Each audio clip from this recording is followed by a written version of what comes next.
Part of this week is to look at graphic novels and graphica. The term graphica is used to refer to these different forms.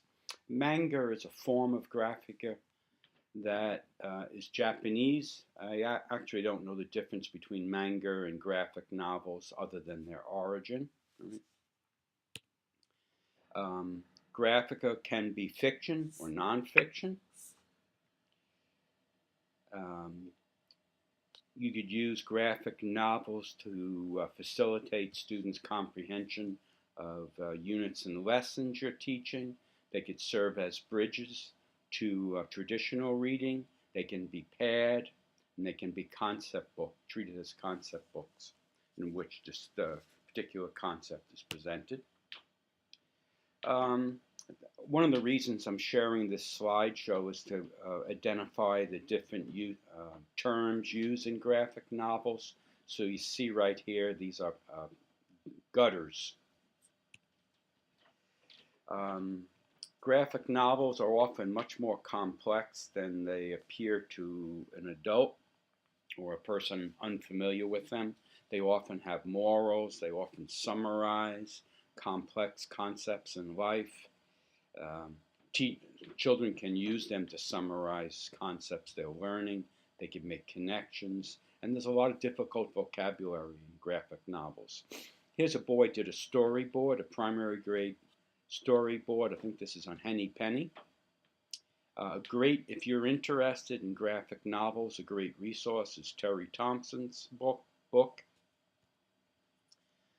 Strengths of graphic novels: they cut across all genres. They require a lot of inferencing. They provide a lot of support for struggling learners and for students who need more motivators to read. And it might help students in terms of developing stamina for reading because the visuals guide them through the concepts being taught. The directionality of graphic novels, very much like misspelling there, a conventional text, top down and left to right. Here's some terms I think you should know. Here are 4 panels, so the 4 different squares. There are balloons.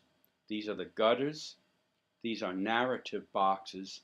And then the author had lots of choice in the kinds of fonts that were used. And I think the fonts are used to convey different speakers, as well as having the balloons, speaking balloons. Sometimes they're called word balloons, word bubbles. Word bubbles without the circle in it. I think that's correct. And here's speech without a balloon. Balloons helps identify who's speaking. Sometimes it is called thought bubbles because speaking isn't occurring. So here in this panel, you can see it's not direct talk, but just thoughts. Story balloons can be used to identify setting. They provide background information. Right? It helps move the story along. So these are terms, I'm not sure if you'd use it. The size of print means a lot because if it's large print, it's very loud, similar to texting. There are sound balloons. So here's a sound balloon. And here's a speech bubble. And here's more speech bubbles. All right. And I think that one was used with PZAP. And here are 3. This is from Diary of a Wimpy Kid. Oh, this is interesting. You could create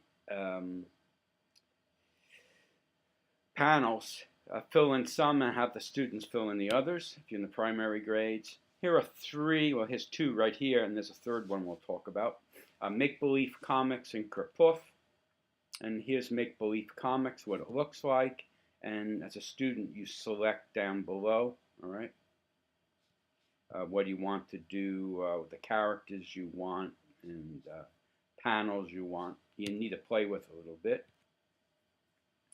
Advantages of make-believe comic: it's very basic. You choose characters, you add speech bubbles. You could even add panels, change color. You pick a lot of templates with make-believe comics, and they're good for the primary grades. Here's an example somebody made. This is by a third grade student. So here's Abe Lincoln. I wish I had strong muscles like you. Do you want to know how to get them? Yes. Then work out. All right. And here's Kerpoof. Here you could, it's a little bit more complicated. Again, it's drag and drop from templates. You could do animations. There's editing. A bit more complicated. In some ways, almost too many choices and bells and whistles. You can make movies with it. The third way to make graphic page and comic graphica is Comic Life. This is the easiest of those three, I think, but unfortunately it costs $30. So I'd only use it if this is something you thought you'd use it a lot in your classroom. There might be school discounts, I'm not sure. So here's Comic Life. Basically, you insert your own images and insert your own speech bubbles and create your gutters and so on. All right. So there's a lot of examples. These are from students in a reading program that I had worked with. All right. And then PZAP. I forgot. This is the fourth one.